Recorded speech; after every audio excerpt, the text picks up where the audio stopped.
Pro Group Management. Workers' comp that works for you. This is 7 at 7 from the Las Vegas Review-Journal. Good morning, everyone. I'm Renee Summerhour. We start off with your top stories brought to you by Nevada Hand's Silver Sky Assisted Living Community. Learn more at nevadahand.org. Despite home sales falling, the Las Vegas housing market is continuing to see prices go up. Review-Journal's Jen Ah gives us a look at the bigger picture and what experts are forecasting. Well, many potential buyers are still interested in purchasing a home, according to real estate experts, and that's what's keeping the market competitive. At the same time, after 2 years of red-hot activity, some of that heat is cooling off. Actually, is a drop in sales totals. Buyers are facing higher prices. They're facing a recent very big jump in mortgage rates. So overall, sales are down, but prices are still up a lot locally and nationally.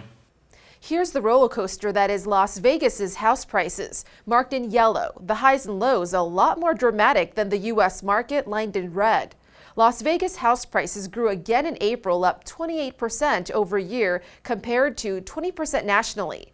In May, the median price was a record $482,000, up 25%. However, only 2,900 homes were sold, down 8.8%. The number of homes on the market without offers were also up by more than 75% over a year. Experts forecast home sales to continue sliding.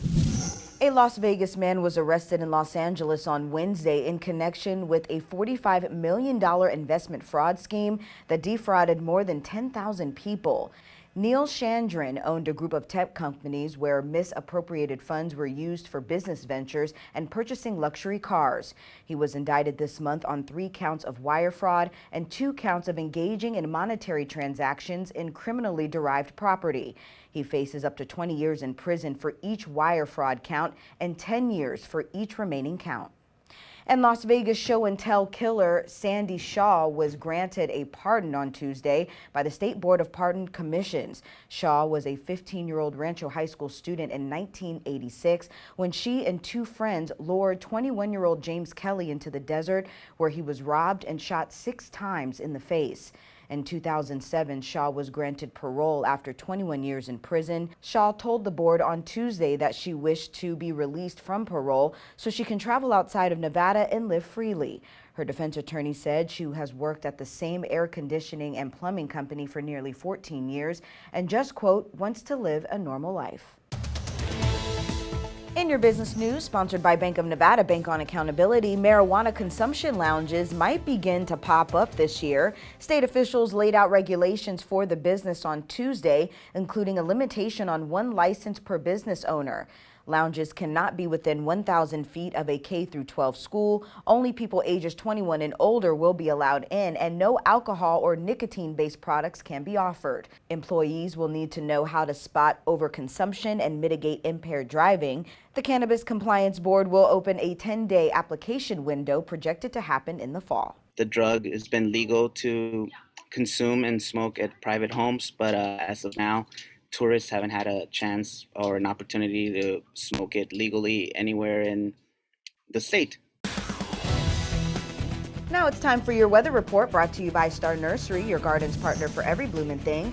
Sunny and hot and breezy is forecasted for your Thursday. Today's highs topping 105 degrees with wind gusts around 25 miles per hour in parts of the valley.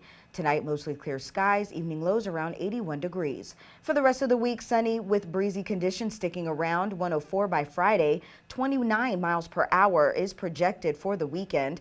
Temps will stay in the low 100s, evening lows in the upper 70s, low 80s. Sports, brought to you by Station Casinos, STN Sports. Download the app today.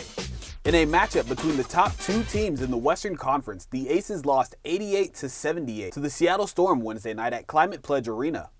Asia Wilson posted a double-double with 17 points and 16 rebounds, and fellow All-Star Jackie Young had 13 points and 5 assists. The Aces have now lost 3 of their past 4 games and will look to bounce back against the Lynx in Minnesota on Friday. In your lifestyle news, sponsored by Visit Laughlin, an easygoing getaway filled with good food, good people, and good times on the river. Legacy High School senior Pablo Macias Lopez was accepted into a nationally competitive program, receiving an internship with NASA starting this Friday. He will be publishing his research in the International Scientific Journal. What I'm doing is focusing on asteroids, the composition, the spin, the distance, and even how it's shaped and everything like that. And I'm really excited to be able to work with NASA because it's NASA, so yeah. And wondering where to spend your 4th of July vacation? Well, Wallet Hub released a report on 2022's best and worst places for 4th of July celebrations. This is determined by how well the cities balance holiday costs and fun. Based on a data set of 21 key metrics, Las Vegas, Nevada ranked number 5 for the best city to celebrate the 4th of July, with San Francisco, California being rated as number 1 and Los Angeles number 2. Sports betting, sponsored by Las Vegas Paiute Tribal Smoke and Cigar Shop. 6-time defending champion Joey Chestnut is the minus 3,000 favorite to win the Nathan's Hot Dog Eating Contest on the 4th of July. The field is 10-1. Chestnut is minus 135 to polish off more than 74.5 hot dogs, while the under is plus 105. He set the record last year with 76 hot dogs and buns eaten. Miki Sudo is the minus 5,000 favorite to win the women's competition, while the field is at 11-1.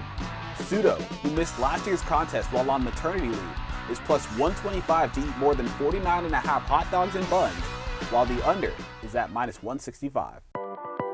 In your health news, sponsored by Boulder City Hospital, we're here for you when you need us. Hospitalizations from COVID-19 in Clark County increased to 374 from last week's 338 and 455 cases statewide. But people who require hospitalizations are generally older and unvaccinated, and that's all according to the Nevada Hospitalization Association. Southern Nevada Health District announced earlier this month that Clark County was experiencing a high level of community spread of COVID-19, which is based on hospitalizations and case numbers. On Tuesday, the FDA recommended updating the current COVID-19 booster shots to target the Omicron variant that has been driving cases over the last few months. In your entertainment news, Lee Canyon will be open Friday through Monday from 10 a.m. to 6 p.m. for the 4th of July weekend. Starting Friday, scenic chairlift rides will move to Sherwood. Other fun activities will include disc golf, axe throwing, and hiking on the nearby Bristol Cone Trail. The Bighorn Grill and the Hillside Lodge will be serving their summer menus. Thank you for watching 7 at 7 a.m. I'm Renee Summerhour. If you have a Roku device, search Review Journal to download our channel. Watch Las Vegas Breaking News streaming live on your OTT device. And if you're watching 7 at 7 on YouTube, don't forget to give us a like and hit that subscribe button down below. We'll see you back here later today for 7 at 7 p.m. from the Las Vegas Review Journal. Have a great day. Review Journal Studio, sponsored by Adam Kuttner.